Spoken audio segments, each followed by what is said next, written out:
It's a common misconception that obtaining a first mortgage in the United Kingdom is difficult and time-consuming.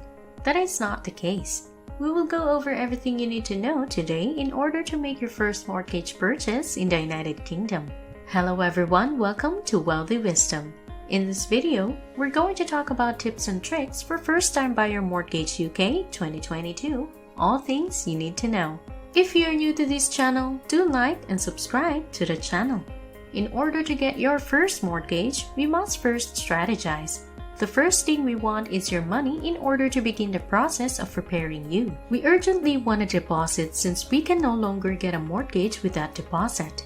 Perhaps you don't need as much as you think. The needed proportion is simply 5%. As a result, if you're shopping for residences valued at about $250,000 pound, you'll need to put down £12,500. If you're looking at properties closer to $350,000, it comes to $17,500,000. $450,000 divided by $22,500 equals $22,500 and so on. You obviously know where this is going, but for the time being, all we need is a 5% down payment. Well, I have a 5% deposit, but I could easily have a 10% deposit in 6 months or a year.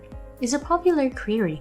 Should I put it off? The simple answer is no. I don't think you should since interest rates and property prices are growing. So the sooner you get on the ladder, the better off you'll be in the long term. Who's to guarantee that your extra $5,000 in 6 months will still be a 5% deposit based on what you're considering? If interest rates are increasing as well, the sooner you can lock in a new mortgage, the better. We have received our deposit, we'll need a small sum of money for some fees and charges. I'll go through each one individually. First and foremost, there are solicitor's fees. Attorneys typically cost £3,000 for first-time buyer mortgage UK 2022. It might be less, but it could be more, especially if you're buying a shared ownership or help to buy home, a flat, or a leasehold property, which can increase the cost of your solicitor's services.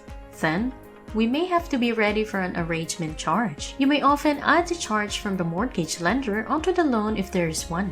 Therefore, you may often add the cost of the mortgage lender to your mortgage if there is one. If you're borrowing 95% of the property's worth, you may not be able to. They may not allow you to add a further charge. However, there are mortgage rates available with absolutely no fees, so this isn't always the case. Let's suppose that you won't be required to pay a mortgage arrangement charge upfront. Then we pay stamp duty. First-time buyer mortgage UK 2022, most of them are exempted from stamp duty on purchases up to £350,000. Anything over that requires paying a small amount of stamp duty. So there is no stamp duty up to £350,000.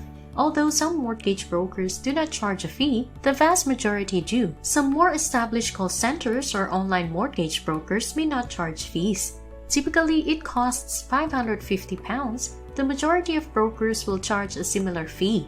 The property may need to be surveyed or appraised. A lender will always want a value. They want to know that the property is fairly priced and that it is unlikely to collapse very soon. They just need that, which is often provided for free. The majority of trustworthy lenders will do it for free. You may be forced to pay for extra research if you want more information about the property's condition. As a consequence, we can probably get away with £3,500 to cover the majority of the costs and charges associated with buying your first property. After we have deducted all of our fees and costs, as well as our deposit, we must do certain affordability checks before calculating how much you may borrow. We're going to conduct an investigation to discover all we can do about you and what you do. We will collect all of your earnings and spending data so that you're aware of the components of your salary or other sources of income, such as variable income, overtime pay, and other perks. Then we'll look at your debt, including any loans, credit card debt, education loans, and other liabilities. All of these adds up to a picture of how much we can borrow for ourselves. We'll try out a few lenders to see which one will give us the most money. This is because some lenders are significantly more generous than others. The amount you may borrow will be determined by whomever provides the best interest rate and is ready to lend you the most money. We will add these elements together for you and tell you how much you can borrow. Because most lenders average the past 3 months, Your borrowing ability will change month to month if your income varies, such as a bonus or overtime. As a result, if you have 3 very good months, you may be able to borrow quite a little. If you have 2 bad months in a row, it may be difficult for us to apply that overtime number, which may reduce the amount of mortgage you are able to borrow. So, if your monthly pay swings a little, you just need to be aware of it. We know who we want as a lender. We are now certain that they will supply us with the money we need. The next stages are a credit check, an agreement in principle, a mortgage principle, or a decision in principle. It has numerous names, but they all mean the same thing. We upload your information into their system as part of a credit check to guarantee that the lender will grant you the funds you need. It examines your credit history as well as your credit score. Let's just say they look into your whole financial history. If you have paid everything on time and as needed, they will say, based on the information you have supplied, we will grant you a mortgage. As a result, it is the first thing we must accomplish before beginning our property hunt. If you like this video, don't forget to like and subscribe to the channel. Let's continue to talk about tips and tricks for first-time buyer mortgage UK 2022. When you speak with an estate broker, they will almost always ask whether you have a preliminary agreement. Yes, I'm ready to depart, you may say. The only thing left to do is find a place to live. Some people will look at a house and decide to buy it if they like it. Some individuals may search for a house for months without finding the appropriate one.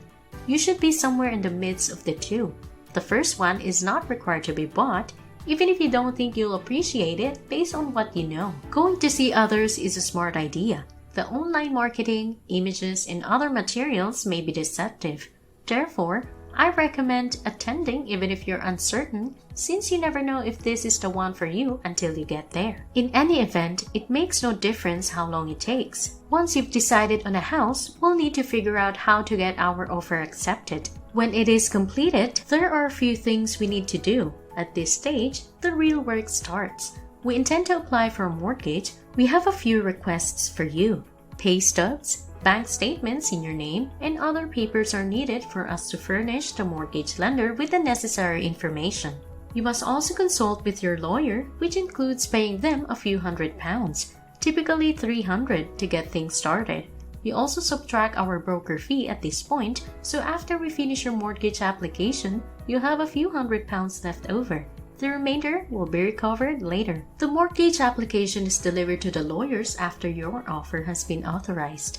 Get educated immediately. As part of this method, we will show you an example of a full mortgage. Every expenditure is shown in the graphic, including monthly payments, percentages, the annual percentage rate or APR, and the total cost over the course of the time. There is a wealth of information there that you should save as documentation of the conditions of your new mortgage. The lender will undoubtedly ask some back and forth questions. Sometimes all they need to know is that you submitted an application and the necessary papers. However, they often follow up with further questions, such as the nature of a payment they notice on their bank account or where your deposits are made, among other things. In general, people will indicate that they are pleased with the mortgage within a few weeks. They will have done the assessment and gotten a mortgage offer regardless of whether you or they paid for it. This mortgage offer includes the lender's official assurance that it will lend you money for the property. You will get a copy, as will your lawyers, so that everyone is aware of our location and the specifics of your mortgage. Your lawyers will work for the mortgage lender to advise them that the property is eligible for use as collateral for their debt. The solicitors will do a number of background chores, such as checks, searches, and interrogations of the vendor or the seller of the property. They'll ask you a lot of questions to make sure the property is safe, suitable for buying, and won't give you any problems in the future. As a result, selecting a qualified lawyer is critical since it is a critical duty for them to do so. So far, so good. We have a mortgage application. It has been granted. We have an offer. The assessment was excellent. The solicitor's legal work was satisfactory, and everyone is pleased at this stage. We'll begin by negotiating relocation dates before proceeding to an exchange of contracts. This is an important one. You must now officially commit to purchasing the home. You must purchase it from them. The regulations are unbreakable. During this period, you must give your deposit to the property sellers in whole or in part, just as you would for a down payment or a new car or comparable item. You would also have to pay your legal fees at a time, as is normal after receiving your deposit. After that, you've established a deadline. Contracts were exchanged, everything is happening, a completion deadline has been set in stone, the deadline has passed, the unforgettable day, the whole sum is transferred. The lender assigns you a solicitor for the remaining funds. They receive the keys and you get to move in. You can now relax and enjoy your new house. We followed the procedure perfectly from start to finish. Everything has been saved: the deposit, all fees, all charges, the application, the process. We've reached the end of another video and thank you for watching. I hope you have learned the tips and tricks for First Time Buyer Mortgage UK 2022. If you like this video, do give us a like, subscribe to the channel and comment below. Thank you and goodbye.